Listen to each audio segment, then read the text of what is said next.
अगर आप भी दिन रात मेहनत कर रहे हैं लेकिन किस्मत आपका साथ नहीं दे रही, तो रुकिए। आज श्री कृष्ण की ये एक बात सुन लीजिए, आपका पूरा नजरिया बदल जाएगा। डिप्रेशन, अकेलापन और ओवरथिंकिंग, ज्यादा सोचना, 5000 साल पहले श्री कृष्ण ने इसका इलाज गीता के इस श्लोक में बता दिया था। क्या आप जानते हैं कि भगवान श्री कृष्ण ने गीता में एक ऐसी बात कही है जो आपकी जिंदगी की सबसे बड़ी परेशानी को सिर्फ 10 सेकंड में खत्म कर सकती है? वीडियो को अंत तक देखना। कुरुक्षेत्र के मैदान में अर्जुन ने श्री कृष्ण से एक ऐसा सवाल पूछा था जो आज हम सब हर रोज खुद से पूछते हैं, और श्री कृष्ण का जवाब सुनकर आपके रोंगटे खड़े हो जाएंगे। अगर आप बहुत जल्दी गुस्सा हो जाते हैं या लोगों की बातों का बुरा मान जाते हैं, तो आप अपने विनाश की ओर बढ़ रहे हैं। मैं नहीं, खुद श्री कृष्ण ने गीता में ऐसा कहा है। इस वीडियो को स्क्रॉल करने की गलती मत करना, शायद आज आपकी लाइफ का टर्निंग पॉइंट आने वाला है। अगर सब कुछ हमारे सोचने से होता तो आज हर इंसान राजा होता, पर ऐसा नहीं है, क्योंकि जीवन हमारे हिसाब से नहीं, समय और नियति के हिसाब से चलता है। इसलिए कृष्ण कहते हैं, शांत रहो, जो होना है वो होकर रहेगा। चलिए इस रहस्य को गहराई से समझते हैं। नमो नारायण। प्रिय आत्माओं, आज हम एक ऐसे सत्य पर बात करने जा रहे हैं जिसे समझ लेने के बाद इस संसार का कोई भी दुख, कोई भी चिंता आपके मन को विचलित नहीं कर पाएगी। आज के इस दौर में हमारी सबसे बड़ी समस्या क्या है? चिंता। कल क्या होगा? अगर मेरा काम नहीं बना तो क्या होगा? अगर जिसे मैं चाहता हूं वो मुझसे दूर चला गया तो क्या होगा? हम आज में जीना भूल चुके हैं, क्योंकि हमारा मन आने वाले कल की अनिश्चितताओं से डरा हुआ है। हम हर चीज को अपने नियंत्रण में रखना चाहते हैं, लेकिन कुरुक्षेत्र के मैदान में भगवान श्री कृष्ण ने मुस्कुराते हुए अर्जुन से एक बहुत बड़ी बात कही थी, जो आज आपके और मेरे जीवन पर भी उतनी ही लागू होती है।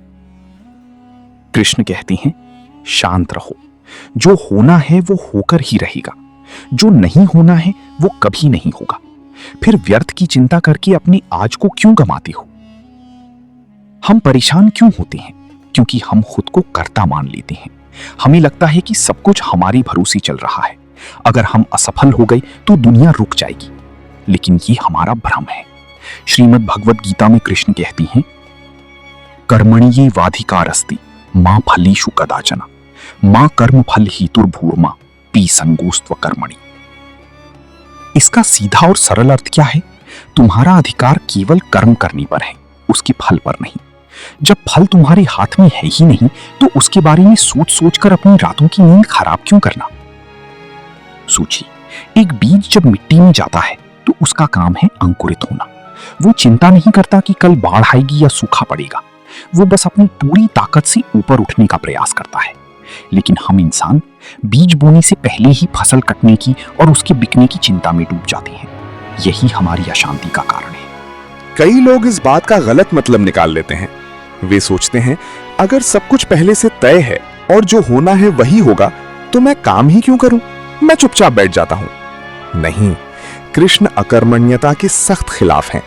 जो होना है वो होकर रहेगा का मतलब आलसी होना नहीं है। इसका मतलब है परिणाम के मोह से मुक्त होना। जब आप अपना 100% किसी काम में लगा देते हैं और उसके बाद परिणाम को ईश्वर या समय पर छोड़ देते हैं, उसे कहते हैं असली शांति। श्री कृष्ण का खुद का जीवन देखिए। उनका जन्म जेल में हुआ। बचपन में ही कई राक्षसों ने उन पर हमले किए। उन्हें अपना घर छोड़ना पड़ा, रणछोड़ कहलाए। द्वारका बसाई तो वो भी अंत में समुद्र में डूब गई। उनके सामने उनका पूरा वंश समाप्त हो गया। क्या कृष्ण रोए? क्या वो डिप्रेशन में गए? नहीं, वे हर परिस्थिति में मुस्कुराते रहे। क्यों? क्योंकि वे जानते थे कि समय का चक्र अनवरत चलता रहता है। जो घटित होना है वो नियति है। हमारा काम सिर्फ उस परिस्थिति में अपना सर्वश्रेष्ठ धर्म निभाना है। आइए मन को शांत करने के लिए कृष्णवाणी के 3 सूत्रों को गहराई से समझते हैं। पहली बात, जो बीत गया उसे बदला नहीं जा सकता। आप चाहे कितना भी रो लें, सिर पटक लें, बीते हुए कल की 1 सेकंड को भी आप बदल नहीं सकते। फिर उस पर पछतावा करके अपनी ऊर्जा क्यों नष्ट करना? जो हुआ अच्छे के लिए हुआ। उसने आपको एक सीख दी, आपको मजबूत बनाया। दूसरी बात, जो आने वाला है वो आपके नियंत्रण में नहीं है। आप भविष्य की योजना बना सकते हैं, लेकिन भविष्य को नियंत्रित नहीं कर सकते। कल सुबह क्या होगा ये किसी को नहीं पता। जब नियंत्रण ही नहीं है तो डर कैसा? तीसरी बात, केवल ये पल आपका है। आपके पास न बीता हुआ कल है न आने वाला कल। आपके पास सिर्फ ये वर्तमान क्षण है। यदि आप इस पल में शांत हैं तो आपका जीवन शांत है। कृष्ण कहते हैं, क्यों व्यर्थ में रोते हो? तुम क्या लाए थे जो तुमने खो दिया? तुमने क्या पैदा किया था जो नष्ट हो गया? तुमने जो लिया यहीं से लिया, जो दिया यहीं पर दिया। जो आज तुम्हारा है कल किसी और का था, परसों किसी और का होगा। तुम इसे ही अपना समझकर मग्न हो रहे हो। जब जीवन में तूफान आए, जब सब कुछ बिखरता हुआ नजर आए, तो खुद को शांत रखने के लिए हमेशा 3 बातों को याद रखें। स्वीकार करना सीखें। जो परिस्थिति आपके सामने है उससे भागिए मत, उसे स्वीकार कीजिए। कहिए, ठीक है, ये संकट आया है, मैं इसका सामना करूंगा। आधा दर्द तो परिस्थिति को स्वीकार करने से ही खत्म हो जाता है। विश्वास रखिए, फेथ। उस परम चेतना, उस ईश्वर पर विश्वास रखिए। जिस ईश्वर ने आपको इस दुनिया में भेजा है, उसने आपके लिए कोई ना कोई रास्ता जरूर सोचा होगा। रात कितनी भी लंबी क्यों ना हो, सुबह का सूरज निकलना तय है। सिर्फ कर्म पर ध्यान दें, फोकस ऑन एक्शन। जब मन विचलित हो तो खुद से पूछिए, इस वक्त इस परिस्थिति में मेरा सबसे पहला और सही कदम क्या होना चाहिए? बस वही कदम उठाइए, बाकी सब समय पर छोड़ दीजिए। मेरे प्यारे दोस्तों, इस जीवन रूपी कुरुक्षेत्र में हर दिन एक नया युद्ध है।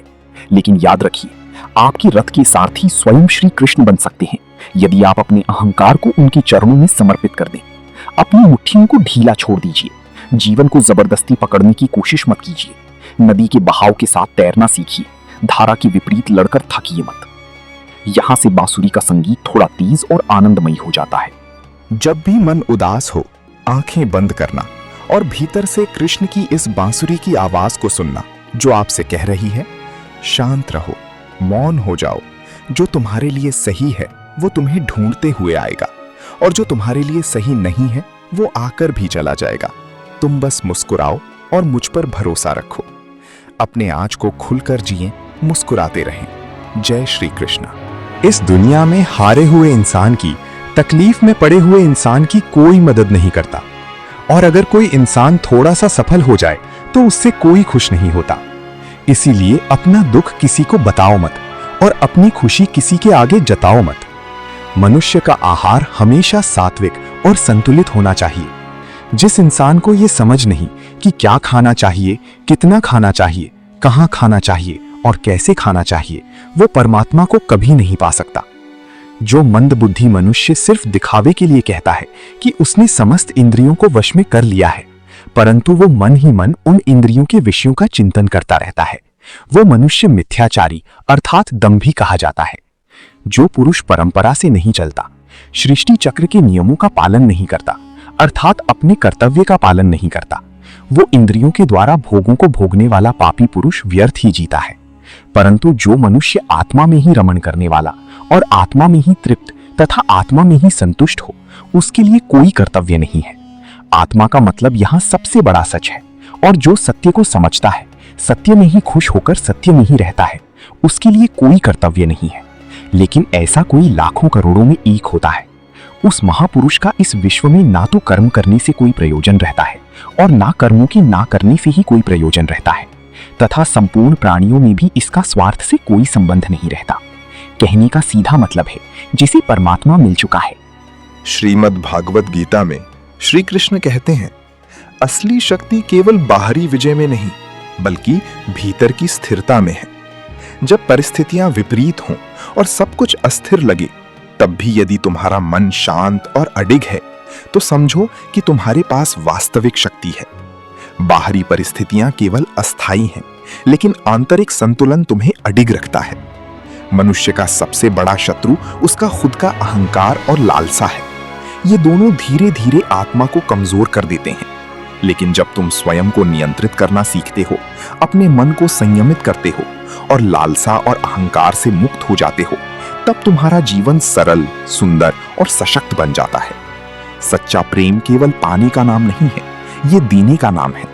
बिना शर्त प्रेम करने वाला व्यक्ति ही वास्तविक आनंद और शांति का अनुभव करता है। प्रेम में स्वार्थ नहीं, केवल सेवा और समर्पण होना चाहिए। यही शक्ति है जो रिश्तों को समय और परिस्थिति से परे अटूट बनाती है। अकेलापन कभी कमजोरी नहीं है, बल्कि आत्मा की खोज का अवसर है। अकेले रहकर तुम्हें अपने भीतर की आवाज सुनने, अपनी असली क्षमता पहचानने और अपने डर और कमजोरियों का सामना करने का समय मिलता है। भीड़ के पीछे चलना आसान है, लेकिन अपनी राह खुद बनाना ही असली साहस है।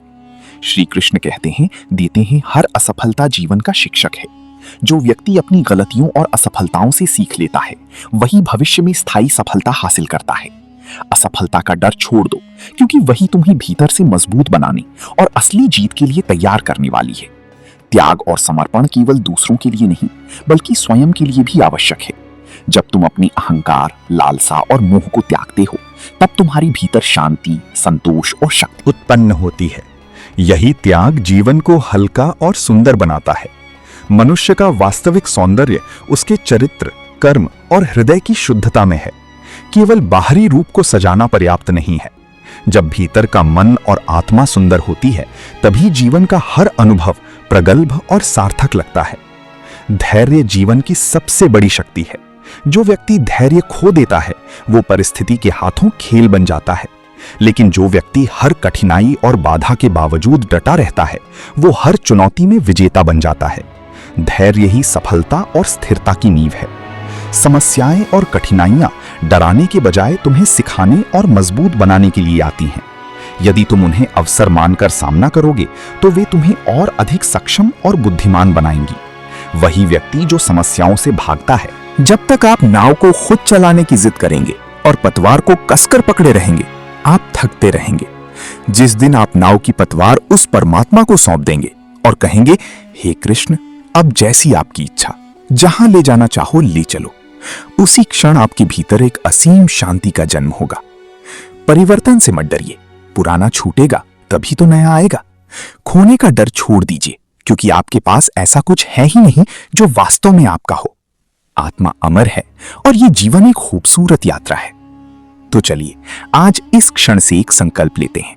हम चिंता करना छोड़ेंगे, हम आज में जिएंगे, हम अपना सर्वश्रेष्ठ कर्म करेंगे और परिणाम को हंसते हुए स्वीकार करेंगे। जब भी मन अशांत हो, बस मुस्कुराकर कह देना, शांत रहो, जो होना है वो होकर रहेगा, मेरे माधव सब संभाल लेंगे। आप सभी के भीतर बैठे उस परमात्मा को मेरा प्रणाम। आप सदा शांत रहें, आनंदित रहें।